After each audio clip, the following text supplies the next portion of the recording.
je suis Salif C. Salif C, créateur burkinabé résident à Dakar. Voilà, je suis le promoteur d'une marque de vêtements dont je suis vraiment le promoteur, Salif C. Et une marque que j'essaie d'émerger depuis quand même un bon nombre d'années.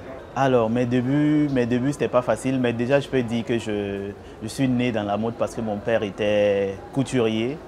Voilà, donc comme on me disait, on dit quand j'apprenais à marcher, j'apprenais aussi à pédaler les machines de papa. Mais après, voilà, c'est l'école et tout. Mais à un moment, tu as quelque chose en fait qui est en toi, que tu as envie aussi de développer. Donc moi, je voyais que c'était que la couture, c'était la mode. Voilà, donc j'ai commencé au Burkina, j'ai eu la chance d'aller au Niger pour des festivals de mode qui m'ont encore ouvert les yeux. À un moment, je suis parti au Sénégal aussi pour une formation. Donc, je peux dire que j'ai commencé mes vrais débuts au Sénégal depuis plus d'une dizaine d'années. Et c'était pas facile, c'est toujours pas facile, mais quand même, on est bien, quoi. On se débrouille bien. Voilà. Bon, ma vision de l'industrie de la mode en Afrique, je peux dire aujourd'hui en fait que la mode africaine a pris tout le monde entier. Pourquoi? Parce que là, j'ai déjà la chance quand même de voyager un peu en Afrique et puis ailleurs. Et quand tu arrives, c'est vrai qu'on a ce petit côté traditionnel qui existe toujours au niveau de la mode africaine. Mais les créateurs, les talents qu'on a aujourd'hui, on essaie quand même de joindre la modernité et les tenues traditionnelles. On essaie en fait de faire une fusion. Et aujourd'hui, moi, je trouve que la mode africaine a beaucoup d'avenir. Voilà, la mode africaine a beaucoup d'avenir. Les projets sur lesquels j'ai travaillé, bon, je peux déjà dire que je suis promoteur aussi d'un événement que j'ai lancé au Sénégal qui s'appelle Afro Mode.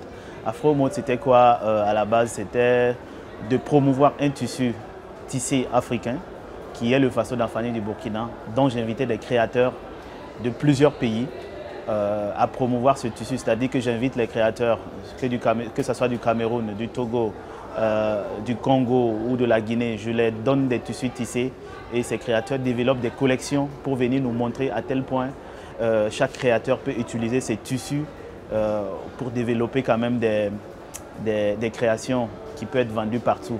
Hormis ça, j'ai participé pas mal d'événements, dont le Massa dont je suis venu cette année. La première fois quand je venais ici, c'était pour un défilé des modes parmi les créateurs qu'ils ont invités pour le Massa.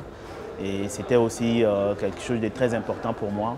Et puis bon, là je participe aussi à des événements de mode à Paris qui s'appelle la Nuit du Faso d'Anfani, dont je fais partie maintenant de l'organisation. C'est notre projet, voilà. Mais c'est toujours dans l'idée de promouvoir le tissu africain. Toujours dans l'idée de promouvoir le tissu africain. Voilà. Je peux dire que ce que j'ai rencontré comme difficulté qui me touche toujours, c'est toujours ce problème de main-d'œuvre.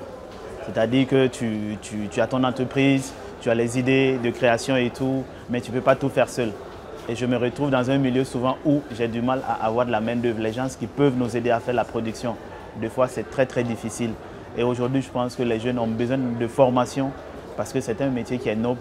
Et ces jeunes-là ont besoin de formation pour pouvoir augmenter et donner plus de force à l'industrie de la mode africaine. Voilà. Donc, hormis ça, on s'adapte toujours, hein. On essaie de faire le mieux pour pouvoir vendre ce qu'on fait comme travail. Les grands moments, c'est quoi? Je peux dire qu'une fois, j'étais au Cameroun, voilà, pour un événement. Après, j'étais parti aussi, c'est pour vendre un peu le prêt-à-porter, ce que je fais. Et c'était difficile parce que c'est un pays que je ne connaissais pas beaucoup. Donc, j'avais rencontré juste un jeune homme, un jeune que j'ai rencontré comme ça, qui m'avait, grâce à lui, grâce à ce jeune homme, j'ai pu vendre le travail que j'avais dans un pays que je ne connais pas. Et jusqu'à aujourd'hui, la rencontre que j'ai faite avec ce jeune homme, je profite toujours. Voilà. Bon, pour moi, ça reste quand même quelque chose qui m'a beaucoup touché. Hormis ça, bon, les grands moments, c'est de voyager, c'est de rencontrer, c'est de découvrir. Voilà, à travers ces voyages, je trouve que je puise toujours quelque chose de très intéressant. Voilà. Les projets à venir, pour moi, c'est d'avoir en fait ces grandes boutiques de prêt-à-porter africains dont la marque Salif C pourra s'exposer partout, que ce soit en Afrique, que ce soit en Europe ou aux États-Unis. Bon, pour moi, ce sont des grands projets que j'aimerais vraiment réaliser, pouvoir vendre ce qu'on fait partout dans le monde entier et aussi partager ce qu'on sait faire avec nos jeunes frères et nos jeunes sœurs. Voilà. je les encourage beaucoup à toutes ces personnes qui s'intéressent vraiment à travailler dans la mode. Mais il faut aussi miser beaucoup sur la formation. C'est très important. On arrive quelque part avec une passion, mais tant qu'on ne sait pas faire quelque chose, c'est toujours pas facile. Voilà, tu peux être passionné de mode, tu peux savoir dessiner, tu peux savoir voilà, avoir des idées et tout, mais il te faut quand même une petite formation de base. Donc, j'invite à toutes ces personnes-là de se faire former, de rentrer vraiment dans le milieu de la mode en tant que tel pour avoir quelques expériences avant de se lancer vraiment. Voilà, c'est très important.